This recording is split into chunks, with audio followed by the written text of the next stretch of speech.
Well, hello.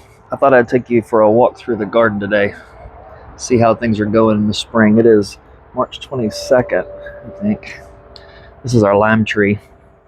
We recently repotted it and the other citrus we have here into 25-gallon pots. We got a lot of limes off of this last year.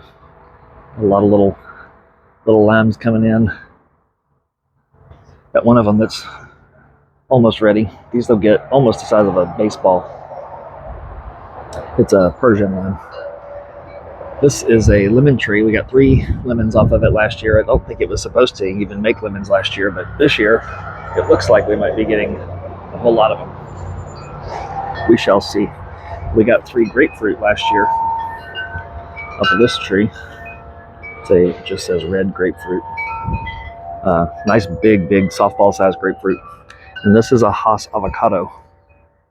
Never grown an avocado before. Don't know what to expect. I don't know if this is leaf growth or if it is flowers that are growing here, but I don't think it would grow that many avocados. This is a little bed, just cinder blocks that we grow okra in. We got a lot of good okra off of it last year. Hoping for the same thing again this year. I'll thin these out to 1 plant per cell once they show me which one is the best. Because 2 per cell. There's 24 cells here. 24 plants is plenty for this little area. And then back here we have a Three Sisters garden, which is it's a Native American thing been around for hundreds of years, maybe thousands. You grow corn. Once it gets 8 or 12 inches tall, you put peas in, or beans, any kind of climbing bean or pea. And then once they start growing, then you can plant squash, and the squash covers the ground to fight weeds. The beans put nitrogen into the soil to help feed the corn and the squash. We put some cantaloupe seeds in here, and they are doing all right. Now that the cold snap's over, I'm hoping this corn will start growing a little faster so I can put some beans in. I don't want to put them in too early and then the pole beans choke out the corn. This is our tomato plants that we are desperately needing to either sell or repot into 6-inch pots or something. Some of them are really big. Got everything, determinate, indeterminate, but everything from a cherry all the way up to the really big beefsteak tomatoes. A new compost bin that I built the other day, put some weed cloth in it, and this is where our chicken manure is going to go for fertilizing next spring. Little potatoes. We bought some seed potatoes, just a mixture. So there's, I think, 3 different kinds of potatoes in here. You can see a little one coming up right here. And here's a purple one. We think that's the purple potato. Let's see. This started out to be just a lettuce bed. And I planted half of it with several different kinds of lettuce. And then instead of planting lettuce in the other half, I decided, since it's going to get hot and lettuce is not going to do well in the heat, to put 7 San Marzano tomato plants over there so that we can grow a bunch of San Marzanos and hopefully do some canning. But this is just a salad mix, different stuff. Iceberg, and we plant it close like that because we're not trying to grow heads. We're just trying to grow leaves. We use the cut and come again method, where you just cut off leaves and the plant keeps growing. You don't have to wait several months and just get one head of lettuce. Little baby spinach. I already cut a bunch of that and made pasta with it. Little gem, kind of like butter crunch. And then a romaine blend. And then this is bib lettuce. And again, we're not growing heads of bib lettuce. We'll just use the cut and come again method. Just cut off some leaves and eat those. Got some giant jalapeno and some big Thai hot peppers. And this is burgundy okra.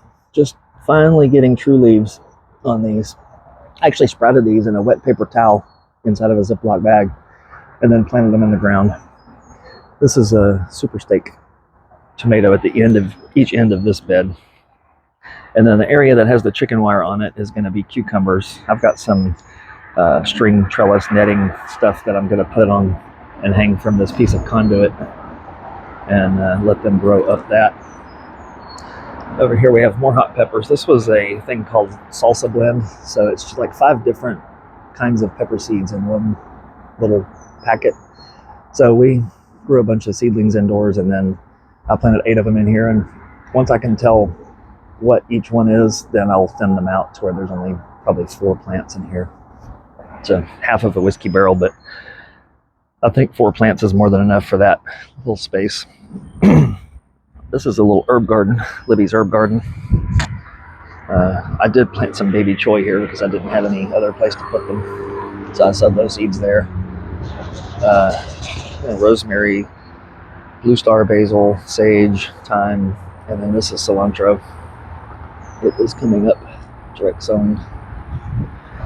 This little bed here, at the end of the season last year, we had 1 big or maybe 2 big basil plants in it, sweet basil, and we just left it alone. And everything in this bed came up on its own, volunteer. So lots and lots of sweet basil. She did plant a few blue star basil. That's new for us this year, so she put those in there. But these Johnny Jump Up violas, they came back on their own. And then this, we don't know what it is, but it's obviously something that was planted because it's in a row. Looks like some kind of a cabbage, or I don't know. I do not know. A little tray of sweet peppers, bells, and all that. Let's go over here. This was going to be just 2 rows of tomatoes. This is the indeterminate tomato bed, and we have extended high up. I've got to do the other one, the other 2 T-posts there. They'll also get the bamboo and conduit or whatever treatment, old plumbing pipes. So we'll have 12 different plants in here. These on this side that are small, we bought them at a local Master Gardener's friendship garden thing because they're neat ones that we never thought to grow. A little yellow pear, bunching tomatoes. This is black creme. These 2 are black creme, and then these 2 are Japanese black trufelle, I think is how you say it. This one looks like it got eaten, but it has 1 little leaf growing, so we're hoping it'll come back. And then the other ones over here, several different kinds. Early treat, and there's a San Marzano, there's a Sweetie, which is a cluster cherry tomato. Rutgers is an indeterminate 4 to 6 ounce tomato that grows really, really large plant. Plum Keeper, and I think this is Early Treat, and that one's Early Girl. Then in the middle, we always plant basil here and there as a pest deterrent. Put a couple of onions on either end of the bed as a pest deterrent. This is peppermint or spearmint. I think it's peppermint. And then I have 6 pepperoncini peppers growing in here. And we're going to see how that goes. These onions, I'll keep them fairly well trimmed. Let's look at this other tomato bed while we're talking about tomatoes. This is the determinate tomato bed and sweet peppers. So we have a Haas Tools red snapper that's supposed to be very heat resistant. This one is Best Boy, Burpee Best Boy. These 2 are Roma, just simple. These 2 are called Bush Steak. They make an 8 to 12 ounce tomato, but they're a determinate bush type. And then these 2 are Baby Boomer. They make like a 1 ounce cherry tomato. Each one of those plants can do as many as 300 tomatoes, and they are really good at growing. This half of the bed, the peppers are called Carnival Blend. It's just like 5 different colors of peppers, bell peppers, and you don't know what you're going to get. So I planted 8 plants. We'll see how they do, and then I'll thin them if I need to. The cages are here to keep the neighborhood cats, feral cats, out of here. This is not built for them to use as a bathroom. So then we have 4 Big Dipper, which is a big blocky green bell pepper, and then 4 red bell peppers they're called California Wonder, where that's new for us this year, but they're supposed to be really, really good growers. And let's go to the legume bed. So, got some trellising stuff that we've bought at different antique places and Tractor Supply or whatever. So I've got 2 rows of pole beans. I think these are Ferry Morris FM1K pole beans. I did fill in some plate, like this one is a Kentucky Wonder. There, I put 2 Kentucky Wonder seeds in here, didn't get anything, but then I believe that one right there is Kentucky Wonder. The next row is a bush bean that grows, it's like a Blue Lake bush bean, I think. Grows basically the same fruit. And I'll add another row where these blocks are. The blocks are there to keep the cats out. I'll grow another row of those same bush beans, maybe even 2, as these others mature, so I can continue getting harvest. And then these are cowpeas.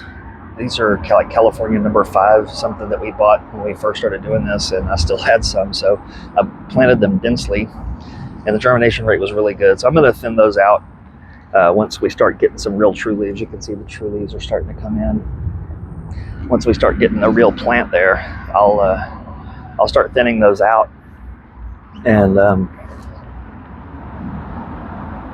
giving them the opportunity to really grow. Some of these things, a lot of basil came up in this bed on its own too. But then we have some of these plants that I've been pulling them out. But once these got larger, we decided to wait and see. Are they a viola? What are they? I don't know what they are. But I'm going to let them get big enough so we can find out. Hopefully I won't regret pulling out all the ones that I have murdered. You can see there's another little bitty one here. But anyway, I just thought I'd take y'all for a walk around the garden, around the backyard, our backyard homestead. We do still have some hot pepper seedlings, different ones.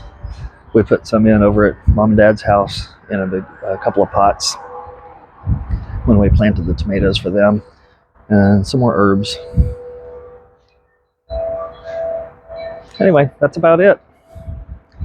That is the big old mess of garden in the backyard. Talk to y'all later.